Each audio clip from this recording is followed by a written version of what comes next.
몇 가지 발언을 준비했는데 우리 다른 최고위원들께서 대체적으로 다 미리 지적을 해주셔서 다른 말씀을 좀 드리도록 하겠습니다.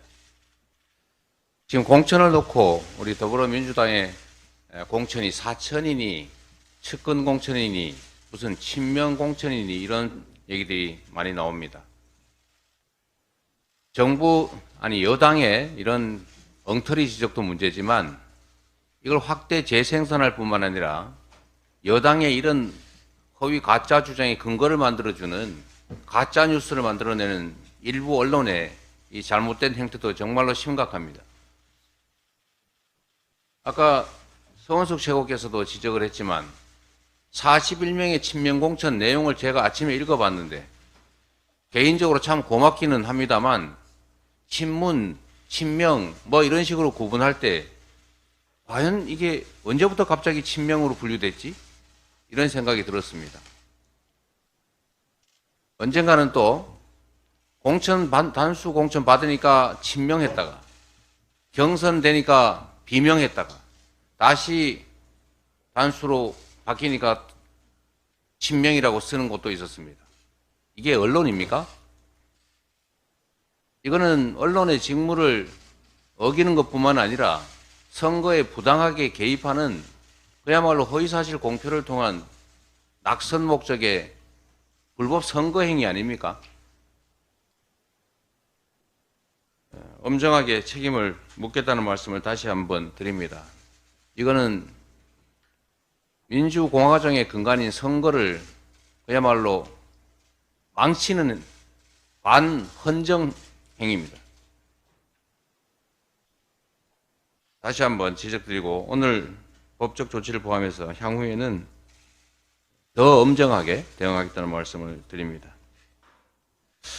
국민의힘의 공천과 민주당의 공천에 대해서 비교를 해볼 필요가 있습니다. 특히 그 비교의 극단적 사례가 바로 김영주 국회 부의장입니다. 민주당은 우리 국회의원들의 4년간의 국정에 대해서 평가를 합니다. 엄정한 기준에 의해서 객관적으로 평가한 결과 김영주 국회의원은 민주당이 그리고 국민들이 혐오해 마지 않는 소위 채용 비리 혐의에 대해서 소명을 제대로 하지 못했습니다. 그렇기 때문에 이미 정해진 기준에 따라서 공직자 윤리점수에서 50점을 감점했던 것이고 그래서 배정된 점수 50점이 0점으로 된 것입니다. 주관적 평가를 한 것이 아니라 객관적인 정량 평가였습니다. 민주당이 시스템에 의해서 걸러낸 이 채용 비리 의혹이 있는 후보를 국민의힘이 영입을 해가지고 공천을 했습니다. 그런데 권성동 후보 또 어떻습니까? 유명한 취업 전문 국회의원 아닙니까? 제가 어디서 그 음악도 하나 기억이 나는데, 들었던 기억이 나는데, 그분도 공천 받지 않았습니까? 국민들에게 취업시켜 주시려고 권성동, 김영주 이런 분들 공천하시는 겁니까? 이제 국민들은 그 두 분한테 줄 서면은 다 취업되는 것입니까? 뭐 이런 공천이 있습니까? 채용 비리 의혹 그런 점에 대해서는 걸러내야 함에도 오히려 영입까지 해가면서 공천하는 국민의힘 과연 제대로 된 공천인지 우리 국민들께서 판단하실 것입니다. 민주당의 공천은 이미 1년 전에 정해진 특별 당규에 따라서 그리고 작년 연말에 이미 확정된 평가 결과에 의해서 공정하고 투명하게 그리고 엄정하게 이루어졌습니다. 그 결과로 참으로 안타까운 일이지만 역량 있는 민주당의 다선 중진 의원들 상당수가 두 자릿수에 이르는 분들이 2선으로 후퇴하셨습니다. 불출마하신 분도 계시고 경선에서 아깝게도 안타깝게도 패배하신 분도 계시고 또 경선안에서 배제되신 분도 계십니다. 현재로서는 11분에 이릅니다. 참으로 안타깝고 가슴 아픈 일이긴 합니다만 새로운 신진 기회들에게 기회를 드리고자 하는 우리 국민들의 바램을 변화와 혁신 공천에 대한 우리 국민들의 기대를 반영한 것입니다. 이 과정에서 불가피하게 갈등이 발생합니다. 그 갈등은 변화를 위한 불가피한 진통임에도 그 진통을 마치 부당한 탄압이나 부당한 결과인 것처럼 또 내부에 엄청난 내홍과 분열인 것처럼 이렇게 왜곡 조작해서야 되겠습니까? 국민의힘 공천에 대해서 한 가지만 더 저도 말씀드리겠습니다. 국민의힘은 우리 국민들이 지적하는 문제점들에 대해서 시정을 하거나 반성을 하기는커녕 오히려 그래 어쩔래 이런 태도를 보이고 있습니다. 아까 서영교 최고께서도 지적을 한 부분이긴 합니다만 우리 민주당 같으면은 돈 봉투 주고받은 거 확인되면 절대로 공천하지 않습니다. 이거는 공천 심사 대상도 아니고 적격 여부 심사 단계에서 이미 배제됐을 것입니다.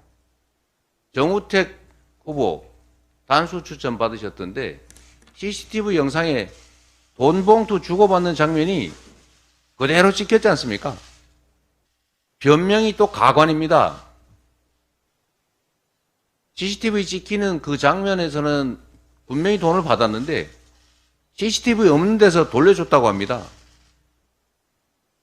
그리고 돈 봉투를 준 그 업자는 돌려받은 일이 없다고 지금 주장합니다. 그리고 상식적으로 생각해 보십시오. 돌려줄 것을 왜 받습니까? 제가 그 장면을 봤더니 사양하는 척 하면서 쓱 집어넣더군요. 진짜 사양하면 되지 않습니까? 우리 민주당의 시스템에 따르면 심사 대상조차도 되지 못할 이 돈봉투 후보를 뻔뻔하게 단수 추천하는 것이 바로 국민의힘의 공천입니다. 고속도로, 양평고속도로 잊어버리셨습니까? 양평고속도로를 갑자기 대통령 처가 땅 근처로 확 바꿔버린 원희룡 국토부 장관, 무관한 척하지만 지금까지 책임이 있는 것으로 드러나고 있지 않습니까? 지금 인천에서는 그런 걱정을 합니다. 이 GTX 노선 또 휘는 거 아닐까? 여러분은 걱정되지 않으십니까? 국가 권력을 이런 식으로 사적으로 남용한 의혹이 있는 이런 후보들을 또 단수로 또 과감하게 추천합니다. 해병 사망 사건 그리고 해병 사망 사건 은폐 의혹은 또 어떻습니까? 그 관련자들을 또 과감하게 공천을 합니다. 책임을 묻기는커녕 오히려 신범철이니 임종덕이니 이런 사람들 공천하고 있지 않습니까? 저도 한번 보여드리겠습니다. 빌려서. 국민 여러분, 이게 말이 되는 공천입니까? 국민들에게 뭐 먹으라 이러는 것입니까? 책임을 묻지는 못할 망정 꽃길을 열어줍니까? 이게 국민의힘의 공천의 실상입니다.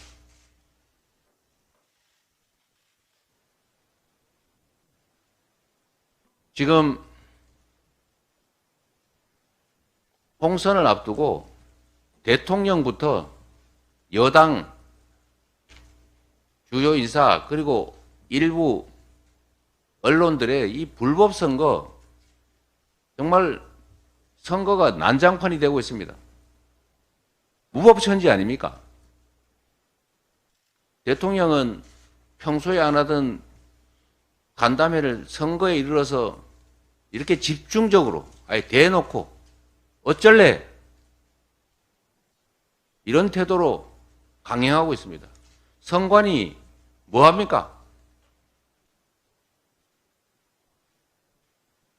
대한민국의 헌정 질서가 통째로 무너지고 있습니다.